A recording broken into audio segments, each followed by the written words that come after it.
धर्म के प्रमुख देवता भगवान शिव हैं, जिन्हें आदि और अनंत माना जाता है, अर्थात जिनका ना तो जन्म हुआ है और ना ही कभी मृत्यु होगी। वे समय से परे हैं।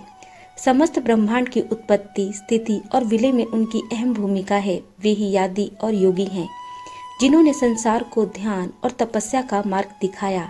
वे सृजन, पालन और संहार की शक्ति के स्वामी हैं।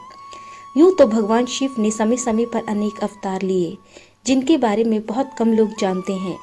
शिव महापुराण में भगवान शिव के अनेक अवतारों का वर्णन मिलता है। कहीं कहीं उनके 24 तो कहीं उनके 19 अवतारों का वर्णन देखने को मिलता है। आज हम भगवान शिव के उन्हीं खास अवतारों के बारे में चर्चा करेंगे, जिन्हें बेहद खास माना जाता है। तो आइए जानते हैं कि किन परिस्थितियों और घटनाओं के कारण भगवान शिव को अवतार लेना पड़ा। वीरभद्र अवतार। वीरभद्र को भगवान शिव का गण माना जाता है। यह अवतार उनकी जटा से उत्पन्न हुआ था। जब भगवान शिव के ससुर ने राजा दक्ष ने यज्ञ में भगवान शिव का अपमान किया, तो उनकी पत्नी ये अपमान सहन न कर सकी और माता सती ने अपनी देह का त्याग कर दिया। तब क्रोध में आकर भगवान शिव ने अपने सिर से एक जटा उखाड़ी और उसे पर्वत के ऊपर पटक दिया। उस जटा के पूर्व भाग से महाभयंकर वीरभद्र प्रकट हुए। भगवान शिव के इस अवतार ने राजा दक्ष के यज्ञ को नष्ट कर दिया और राजा दक्ष का सिर कटकर शिव के सामने रख दिया था। बाद में क्षमा मांगने पर भगवान शिव ने राजा दक्ष के सिर पर बकरे का सिर लगाकर इन्हें फिर से जिंदा कर दिया था। पिप्लाद अवतार। भगवान शिव के पिप्लाद अवतार को बेहद खास माना जाता है। कहा जाता है कि महर्षि दधीची और उनकी पत्नी सुवर्चा दोनों ही भगवान शिव के परम भक्त थे।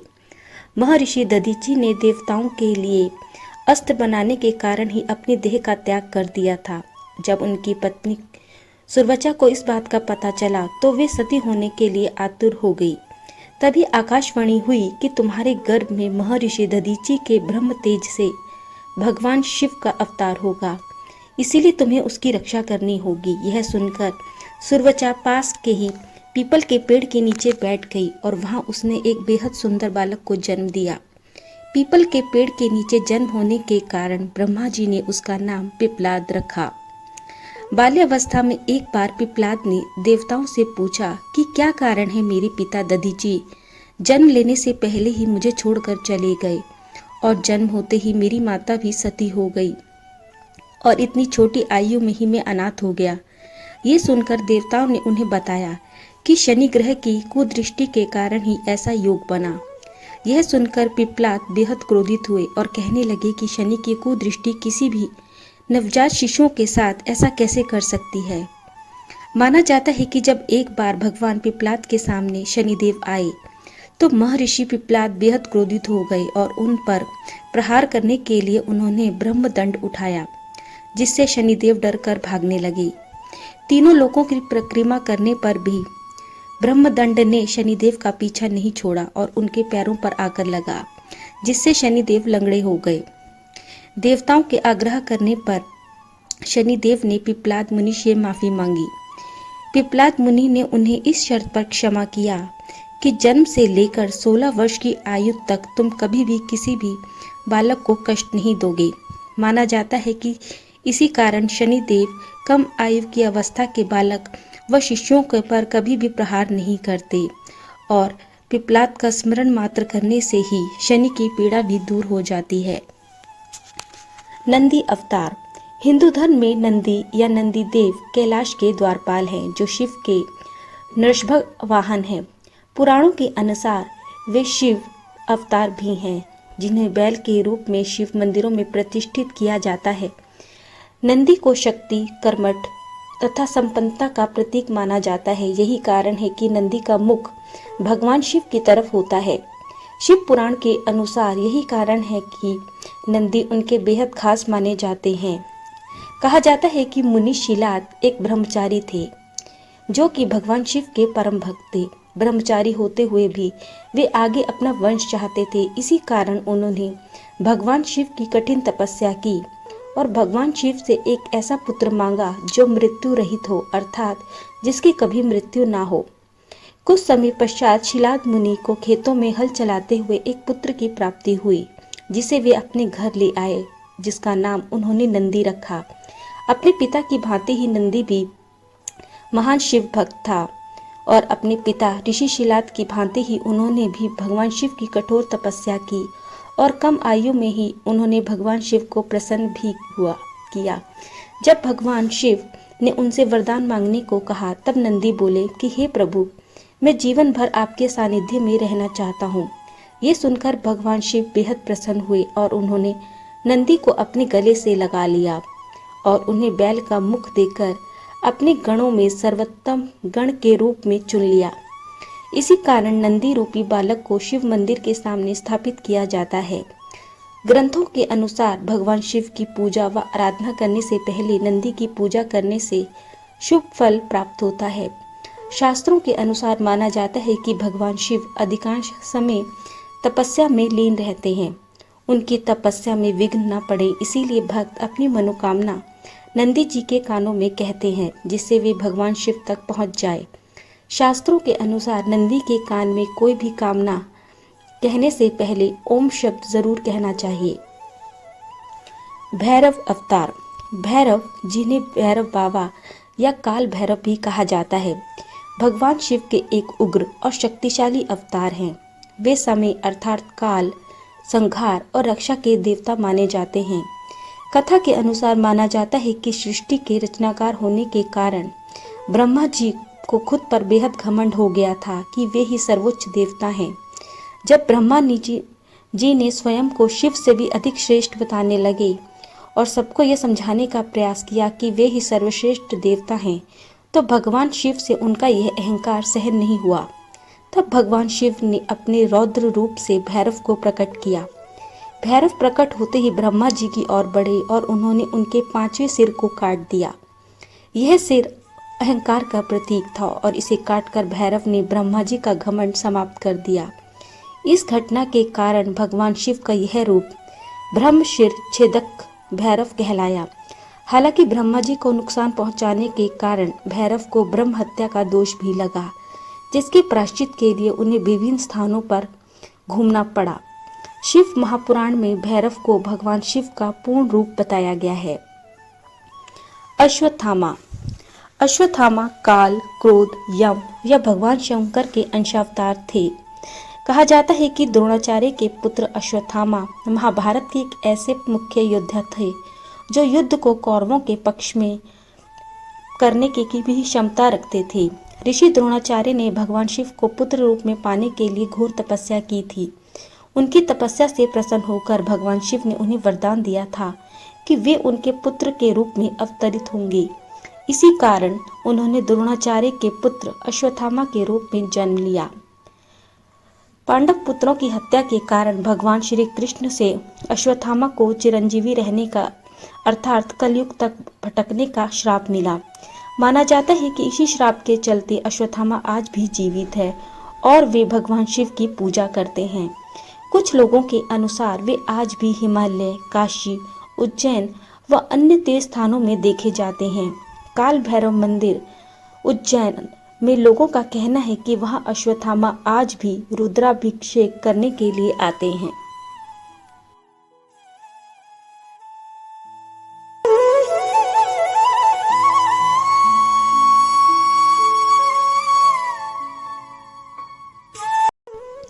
शरभ अवतार भगवान शिव का छठा अवतार माना जाता है। इस अवतार में भगवान शिव का आधा भाग मृग और आधा भाग शरभ पक्षी का था। शरभ अवतार की कथा लिंग पुराण व अन्य पुराणों में मिलती है। भगवान शिव का यह अवतार शरभ यानी सिंह, गरुड़, हिरण और शिव के सबसे शक्तिशाली स्वरूप वीरभद्र का मिला जुला रूप था, जो देखने में बेहद भयानक था। पुराणों के अनुसार भगवान शिव के शरभ अवतार के पास गरुड़ के 2 पंख, तीखी चोंच, वीरभद्र की सहस्त्र भुजाएं, सिंह के पंजे, 8 पैर, शीश पर जटा और चंद्रमा है। उनका यह अवतार ब्रह्मांड का सबसे शक्तिशाली प्राणी माना जाता है, जो कि एक छलांग में ही ब्रह्मांड में इस पार से उस पार तक जाने की क्षमता रखते थे। कथा के अनुसार कहा जाता है कि जिस समय भगवान विष्णु ने अपने भक्त प्रहलाद को बचाने के लिए नरसिंह अवतार लिया था, तो उस समय हिरण्यकश्यप के वध करने के पश्चात वे बेहद क्रोधित हो गए थे।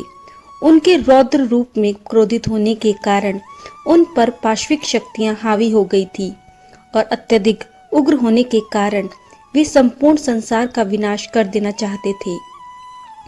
उनके इस अत्यधिक क्रोध की स्थिति को देखते हुए भगवान शिव ने अपने अंश और अत्यंत शक्तिशाली अवतार वीरभद्र को प्रकट किया, जिसने नरसिंह सिंह से विनम्रता पूर्वक निवेदन किया कि वे अपना क्रोध शांत करें।